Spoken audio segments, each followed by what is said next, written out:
પાદરામાં સંતરામ મંદિર નજીકના માળી મહોલ્લામાં રહેતા 17 વર્ષીય નિકુંજ માળીએ અગમ્ય કારણોસર પાદરાના અંબાજી તળાવમાં કૂદકો મારી આપઘાત કર્યો. બનાવની જાણ તાત્કાલિક પોલીસ તથા પાદરા નગરપાલિકાના ફાયર વિભાગની ટીમને ઘટના સ્થળે પહોંચી હતી, પરંતુ યુવાન પાણીમાં લાપતા હોવાથી વડોદરા મહાનગરપાલિકાના વાસના ભાયલી ફાયર સ્ટેશનની ટીમને મદદ માટે બોલાવવામાં આવી હતી. કલાકોની શોધખોળ બાદ ફાયર જવાનોને તળાવમાંથી મૃતદેહ બહાર કાઢવામાં સફળતા મળી. યુવાનના મોત અંગે પોલીસે કાયદેસરની કાર્યવાહી હાથ ધરી વધુ તપાસ હાથ ધરી છે. હું વાસણા ફાયર સ્ટેશનના સૈનિક તરીકેની ફરજ બજાવું છું. અંદાજે 11:30ની આજુબાજુ વડોદરા ફાયર બ્રિગેડ કંટ્રોલ રૂમમાંથી વાસણા ફાયર સ્ટેશનનો કોલ મળેલ કે પાદરા તળાવ અંબાજી તળાવમાં એક છોકરો ડૂબેલો છે. તાત્કાલિક કોલ લઈ અને ઘટના સ્થળ પર પહોંચેલ.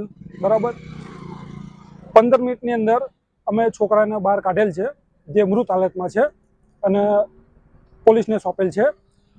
છોકરા મરનાર વ્યક્તિનું નામ છે નિકુંજભાઈ ઠાકોરભાઈ માળી. ઉંમર અંદાજિત 19 કે 20 વર્ષની સમથિંગ છે અને તેને પાદરા પોલીસ સ્ટેશનને સોંપેલ છે. વિધિન 15 મિનિટની અંદર. પાદરાથી સંવાદદાતા સાથે અભિપ્રાય ન્યૂઝ વડોદરા. આવા જ વધુ સમાચારો જોવા માટે સબસ્ક્રાઇબ કરો અમારી YouTube ચેનલને અને જોડાયેલા રહો Facebook, Instagram અને Twitter પર.